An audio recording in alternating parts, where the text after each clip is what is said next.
بسم اللہ الرحمن الرحیم۔ السلام علیکم۔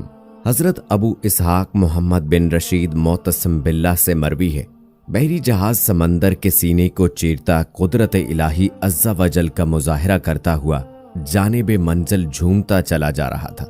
اس جہاز میں ایک شخص کے پاس 10,000 سونے کی اشرفیاں تھیں۔ بحری جہاز کے مسافر اپنی منزل کی طرف گامزن تھے۔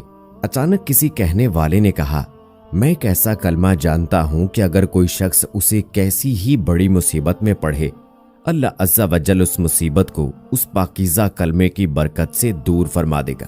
کیا کوئی شخص مجھ سے یہ کلمہ سیکھنا چاہتا ہے؟ جو شخص سونے کے 10,000 اشرفیاں خرچ کرے گا، میں اسے یہ پاکیزہ کلمہ سکھاؤں گا۔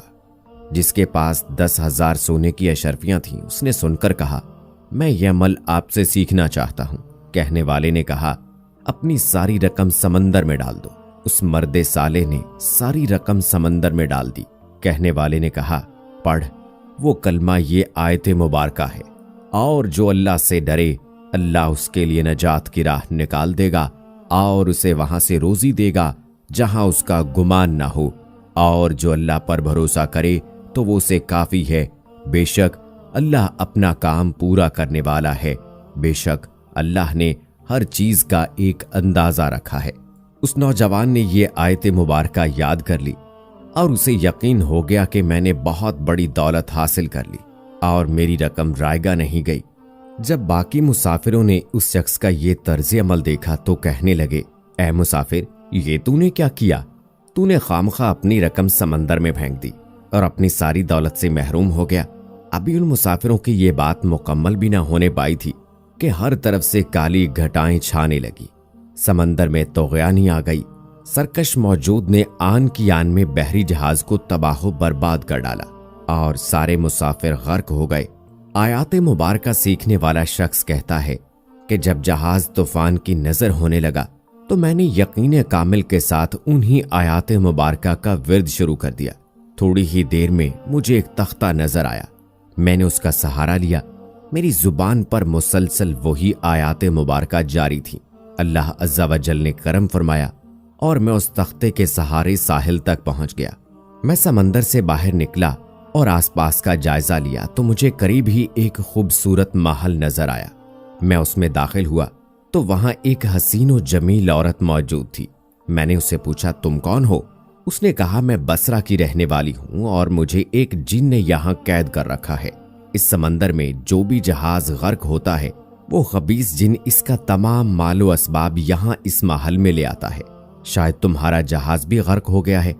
اب وہ خبیث جن آنے والا ہے، تم فوراً کہیں چھپ جاؤ ورنہ وہ تمہیں دیکھتے ہی قتل کر دے گا۔ جلدی کرو، اس کے آنے کا وقت ہو گیا ہے۔ وہ شخص کہتا ہے کہ ہم ابھی یہ باتیں کر ہی رہے تھے کہ ایک جانب مجھے شدید کالا دھواں نظر آیا۔ میں سمجھ گیا کہ یہ وہی جن ہے۔ میں نے فوراً بلند آواز سے انہی آیات مبارکہ کا ورد شروع کر دیا۔ جب آیت مبارکہ کی آواز فضا میں بلند ہوئی تو وہ سارا دھواں خاک ہو کر ہوا میں اڑ گیا۔ اب وہاں کسی جن کا نام و نشان بھی نہ تھا۔ الحمدللہ عز و جل، ان آیات مبارکہ کی برکت سے ہمیں اس ظالم جن سے نجات مل گئی۔ میں نے اس عورت سے کہا، چلو اٹھو، اب تم آزاد ہو۔ اللہ عز و جل نے اس خبیث جن کا کام تمام کر دیا ہے۔ چنانچہ ہم دونوں وہاں سے اٹھے اور محل کے خزانے سے بہت ساری دولت جمع کی۔ جتنا ہم سے ہو سکا ہم نے وہاں سے خزانہ اٹھایا، یہاں تک کہ ہمارے پاس مزید کوئی ایسی چیز نہ بچی جس میں ہم مال و دولت رکھتے۔ پھر ہم ساحل سمندر پر آئے اور کسی جہاز کا انتظار کرنے لگے۔ کچھ ہی دیر بعد ہمیں دور سے ایک جہاز دکھائی دیا۔ ہم نے کپڑا لہرا کر اسے اپنی طرف بلایا۔ الحمدللہ عز و جل، جہاز ہماری طرف آیا اور اتفاق کی بات تھی کہ وہ جہاز بصرہ ہی کی جانب جا رہا تھا۔ چنانچہ ہم دونوں اس میں سوار ہو گئے۔ بصرہ پہنچ کر اس عورت نے کہا، تم فلاں جگہ جاؤ اور ان سے میرے متعلق پوچھو کہ وہ کہاں ہے۔ میں مطلوبہ جگہ پہنچا اور لوگوں سے اس عورت کے بارے میں دریافت کیا تو انہوں نے کہا، وہ بیچاری تو تقریباً 3 سال پہلے سے لاپتہ ہے۔ ہم اس کی وجہ سے بہت پریشان ہیں۔ میں نے کہا، تم میرے ساتھ آؤ، میں اس سے تمہاری ملاقات کراتا ہوں۔ وہ لوگ حیرانی اور خوشی کے عالم میں میرے ساتھ ہو لیے۔ جب انہوں نے اس عورت کو دیکھا تو بڑی عقیدت سے اس کے سامنے مؤدبانہ انداز میں کھڑے ہو گئے۔ آج وہ لوگ بہت زیادہ خوش و خرم تھے کیونکہ انہیں ان کی گمشدہ ملکہ مل چکی تھی۔ پھر اس عورت نے اپنے خادموں اور دوسرے عزیز و اقارب سے کہا، اس شخص نے مجھ پر بہت بڑا احسان کیا ہے، لہٰذا میں اسی سے شادی کروں گی۔ پس ان دونوں کی شادی کر دی گئی اور وہ ہنسی خوشی زندگی گزارنے لگے۔